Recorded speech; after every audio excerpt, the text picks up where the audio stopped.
राधे राधे कृष्णा। कैसे हो आप सभी लोग। आशा करती हूँ कि आप सभी परम मंगलमय होंगे, स्वस्थ होंगे, अच्छे होंगे।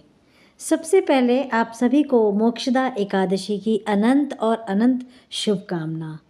अच्छा, मोक्षदा एकादशी के ना बड़े सारे नाम हैं। इसको वैकुंठ एकादशी के नाम से संबोधित किया जाता है, इसको गीता जयंती के नाम से संबोधित किया जाता है, इसको गीता एकादशी भी कहीं कहीं पर बोलते हैं। बेसिकली इस एकादशी का नाम मोक्षदा एकादशी है। बैकुंठ एकादशी इसलिए इसको बोला जाता है क्योंकि इस दिन बैकुंठ के जो द्वार होते हैं वो खुले रहते हैं। भगवान श्री कृष्ण ने स्वयं कहा है कि जिसका भी प्राण पखेरु मोक्षदा एकादशी पर होता है, अर्थात जो भी व्यक्ति अपने शरीर का मोक्ष एकादशी पर त्याग करता है या त्याग होता है, उसका पुनरपि जन्म पुनरपि मनन अर्थात बार बार जन्म लेने की और बार बार मरने की प्रतिक्रिया जो है वो समाप्त हो जाती है। गीता जयंती इसलिए इस दिन बोला जाता है क्योंकि इसी दिन भगवान श्री कृष्ण जी ने अर्जुन को गीता का उपदेश दिया था। मोक्षदा एकादशी इसलिए इसको बोला जाता है कि मोक्ष के मरने पर मोक्ष की प्राप्ति होती है। वैकुंठ एकादशी इसलिए इसको बोलते हैं क्योंकि इस दिन तिरुपति बालाजी में और रंगजी मंदिर में, जो कि श्रीधाम वृंदावन में है, वैकुंठ द्वार खुलते हैं। 7 द्वार होते हैं वैकुंठ के रंगजी मंदिर में, और जो भी उन 7 द्वारों को पार कर लेता है, कहते हैं उसको साक्षात मोक्ष की प्राप्ति होती है। उसको मरने के उपरांत और मरने के उपरांत के बाद वैकुंठ धाम की प्राप्ति होती है। तो वैकुंठ एकादशी, मोक्षदा एकादशी, गीता जयंती, यह सब कब मनाई जाएगी, इस वीडियो पे आज हम चर्चा करेंगे। तो अगर मोक्षदा एकादशी जो है, अगर आपके पितरों को अभी तक मोक्ष नहीं मिला है, पहले मैं आपको बता दूं कि आपके पितरों को अभी तक अगर मोक्ष की प्राप्ति नहीं हो रही है या आपके सपने में बार बार वो आ रहे हैं, आपकी कुंडली देखने के माध्यम से बहुत सारे लोग ये कहते हैं कि पितृ दोष है, घर में शांति नहीं है, पितृदोष कहीं ना कहीं कहाँ से उत्पन्न हो रहे हैं, आपके सपने में ये पितृ क्यों आ रहे हैं, तो मोक्ष एकादशी का व्रत रख के इसको संकल्प लेकर व्रत रखिए और इस व्रत का फल जरूर आपको मिलेगा। जिस भी लोक में भटक रहे होंगे ना पितृ, वैकुंठ धाम की प्राप्ति इस एकादशी के व्रत रखने से अवश्य मिल जाता है। ऐसी मोक्षदा एकादशी की कथा में भी आता है, ये वर्णन जो है मोक्षदा एकादशी की कथा में भी आता है। एकादशी का व्रत एक दिन का नहीं होता, एकादशी का व्रत त्रिदिवसीय श्रेणी में आता है। 10वीं तिथि से ही एकादशी के व्रत के जो नियम होते हैं वो लागू हो जाते हैं। 10वीं तिथि पे आपको तामसिक भोजन नहीं करना है, लहसुन प्याज वर्जित है, मूली, गाजर, मसूर की दाल, ये सब आपको नहीं खाना है। मांस, मदिरा, इन सब का सेवन आपको नहीं करना है। काम वासना वगैरह इस तरह का अंजाम नहीं देना है, ठीक है। 10वीं तिथि पर सूर्यास्त के बाद भोजन खाने की को भी मनाही होती है, क्योंकि हमारा जो भोजन होता है वो डाइजेस्ट होने में काफ़ी टाइम लगता है। इसीलिए कहते हैं कि सूर्य अस्त होने के पहले आपको भोजन कर लेना चाहिए, तो वो शरीर के अंदर अन्यथा भी नहीं होता और शरीर के अंदर एक भी अन्न का दाना नहीं रहना चाहिए। इसीलिए कहते हैं लोग सूर्यास्त के पहले आप भोजन कर लीजिए, तभी वो संपूर्ण माना जाता है, ठीक है। फिर ब्रह्म मुहूर्त में सुबह सुबह एकादशी के दिन उठकर स्नान ध्यान करिए। पानी में कुछ ना कुछ डाल के स्नान करिए, चाहे गंगा जल हो या यमुना जी का जल हो, सप्त नदियों में से किसी का भी जल डालने के बाद ही स्नान करें। कुछ नहीं तो आंवला डाल दीजिए, नींबू डाल दीजिए, दूध डाल दीजिए, लेकिन खाली पानी से स्नान मत कीजिए, ठीक है। उसके बाद पीले रंग के वस्त्र पहनिए। भगवान श्री कृष्ण को पीताम्बरी धारी बोला जाता है, इसीलिए पीले रंग के वस्त्र पहनने की इस दिन बहुत सारी शास्त्रों में महिमा बताई गई है। अगर आपके घर में बाल गोपाल, लड्डू गोपाल जी हैं या फिर जुगल जोड़ी सरकार है, तो उनको इस दिन पंचामृत से स्नान कराइए। कुछ नियम बांध लीजिए, जैसे कि एकादशी पे पंचामृत से स्नान कराएं, अमावस्या पे पंचामृत से स्नान कराएंगे, पूर्णमासी पे पंचामृत से स्नान कराएंगे। ये कुछ नियम है जिसको आपको नियम बना लेना चाहिए। अगर आपके घर में लड्डू गोपाल हैं तो इस टाइम पे अपने बाल गोपाल लड्डू को गोपाल जी को पंचामृत से स्नान कराऊंगा, ऐसा ऐसा आप मान लीजिए। इसके बाद बारी आती है संकल्प की। तो संकल्प के लिए विष्णु श्री विष्णु मैं अपने नाम से संकल्प ले रही हूँ।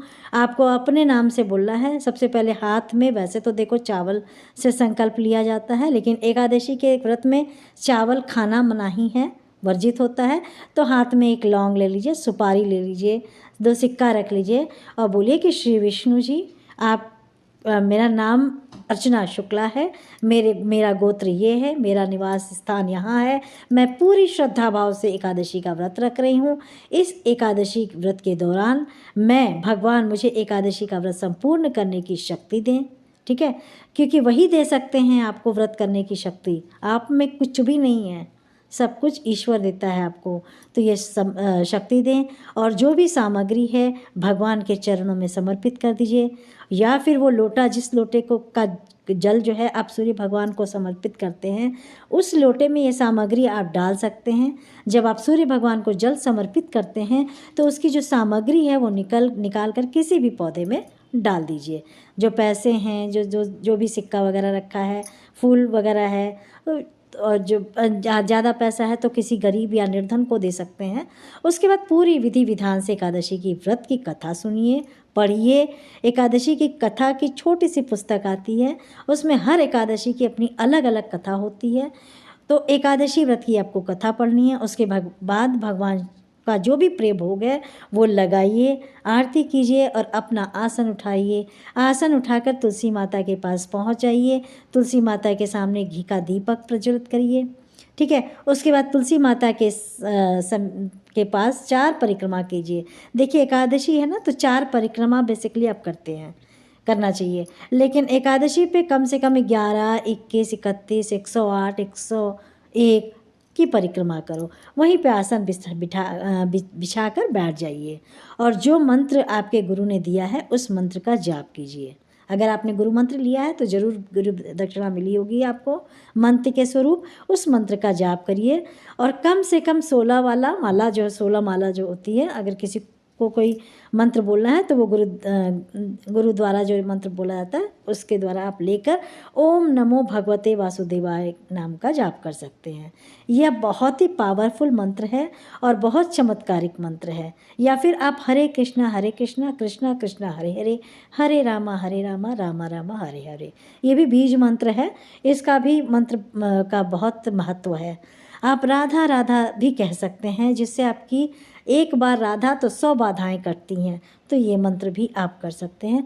पूरे दिन घर में किसी न किसी की निंदा नहीं करनी, किसी की चुगली नहीं करनी, किसी प्रकार की काम वासना क्रीड़ा को नहीं अंजाम देना है। संपूर्णता ब्रह्मचर्य का पालन करना है। पूरे दिन सोने की मनाही होती है और अगर आप सोएं तो पृथ्वी पर सोएं, पृथ्वी पर बिस्तर लगाकर सोएं, बेड पर ना सोएं। विष्णु का सहस्त्र नाम का पाठ कीजिए, ठीक है। और नहीं कर सकते तो श्रवण करने से भी बहुत मिलता है, मतलब उसका बहुत सारा आशीर्वाद मिलता है। शाम की पूजा का वक्त हो जाता है तो शाम को घर के मुख्य द्वार पर 2 दीपक जलाइए। मोक्षदा एकादशी है, इसलिए आकाश दीप दान जरूर कीजिए ताकि आपके पितरों को मोक्ष की प्राप्ति हो सके, ठीक है। आकाश दीप दान करना जरूरी होता है। तुलसी पे दीप दान जरूरी होता है। एकादशी वाले दिन रात को सोने की मनाही होती है, तो आप रात को सोते समय अपने बिस्तर को जो है नीचे बिछा लीजिए, पृथ्वी पर बिछा लीजिए और अखंड ज्योत एक जला लीजिए। तो आप जो आप सो रहे हैं लेकिन अखंड ज्योत आपकी साक्षी बनी हुई है, अखंड ज्योत जग रही है। हाँ, ये सो रहे हैं लेकिन मेरी एब्सेंट ना लगे, इस तरह से आप मान लीजिए। तत्पश्चात हरिवासन समय निकालने के बाद सही मुहूर्त पर एकादशी व्रत का पालन करना होता है। द्वादशी तिथि पर जब पालन आप करते हो तो सही तिथि सही मुहूर्त पर ही पालन करना होता है। हरिवासन का समय निकल जाता है, उसके पश्चात ही आपको एकादशी के व्रत का पालन करना होता है। मैं आपको बताती हूँ कि मोक्षदा एकादशी, जिसको वैकुंठ एकादशी, जिसको गीता जयंती के नाम से भी संबोधित किया जाता है, वो कब है। इससे पहले याद रखिए, गीता जी का पाठ करना, भगवद गीता नहीं, गीता एक अलग छोटी सी भी आती है, उसका उपदेश करिए। भगवान श्री कृष्ण जी ने अर्जुन को गीता का उपदेश दिया था, तो उसका पाठ करिए। नहीं पाठ कर सकते सुन लीजिए, उसका भी विशेष महत्व है। संकल्प ले लीजिए कि मैं गीता जयंती पर कम से कम 31 गीता बांटूंगी या फिर 101 गीता बांटूंगी, और गीता का पाठ अवश्य करें। ठीक है, अगर आप नहीं बोल सकते तो सुन लीजिए, जो कि इजीली हो सकता है। तो आखिर गीता जयंती कब है, ये मोक्षदा एकादशी कब है, उसके बाद मैं आपको एक चीज़ और बताऊंगी। इस दिन श्रीधाम वृंदावन में वैकुंठ द्वार खुलते हैं, 7 दरवाजे हैं, उनको पार किया जाता है। तो पुनरपि मनन खत्म हो जाता है और भगवान के धाम वैकुंठ में वास करते हैं। सबसे पहले एकादशी तिथि का जो प्रारंभ हो रहा है वह 11 तारीख दिन बुधवार 2024 को सुबह सुबह 3:32 पर हो रहा है, और 11 तारीख दिन बुधवार 11 दिसंबर बुधवार को 3:03 पर हो रहा है। और जो विश्राम हो रहा है 12 तारीख को मध्य रात्रि में 1:09 पर हो रहा है। आपको पूरे दिन की एकादशी मिल रही है। सूर्योदय से पहले एकादशी तिथि प्राप्ति होती है, वैकुंठ धाम में वास मिलता है, पितरों की तृप्ति होती है और भगवान श्री कृष्ण जी का विशेष आशीर्वाद मिलता है। तो यह 11 दिसंबर को बहुत धूमधाम से वैकुंठ एकादशी का व्रत रखा जाएगा, और इसके व्रत का जो पारण होता है ना 12 दिसंबर को होगा, क्योंकि द्वादशी है उस दिन। 11 दिसंबर को बहुत धूमधाम से वैकुंठ एकादशी का व्रत रखिए। वृंदावन वन आने की अगर सोच रहे हैं तो वैकुंठ एकादशी पर वृंदावन जरूर जाइए, अगर हो सकता है तो। ठीक है, भीड़ तो बहुत होती है लेकिन जाना चाहिए। एकादशी पर वैकुंठ एकादशी में वृंदावन आकर जो वैकुंठ द्वार है ना रंग जी के मंदिर में, उसमें आपको ज़रूर जाना होता है। ठीक है, आजकल हर त्यौहार हर फेस्टिवल जो है 2 तारीखों पर हो जाती है, तो बहुत कन्फ्यूजन होता है। हमारे हिसाब से 11 तारीख दिन बुधवार 2024 को मोक्षदा एकादशी है। लेकिन रंग जी का जो श्रीधाम वृंदावन में है ना, वहाँ पे दरवाज़ा खुलने वाला है वैकुंठ द्वार। वो कहते हैं कि 10 तारीख को ही खुलेगा, तो 11 तारीख को आपको 1 या 2 दिन में वीडियो के माध्यम से बता दूंगी कि कब है। वैसे 11 दिसंबर दिन बुधवार को एकादशी, 12 दिसंबर को द्वादशी। तो जो व्रत रखने वाली तिथि है वो 11 तारीख को है। आपका दिन शुभ मंगलमय हो, इस कामना के साथ राधे राधे।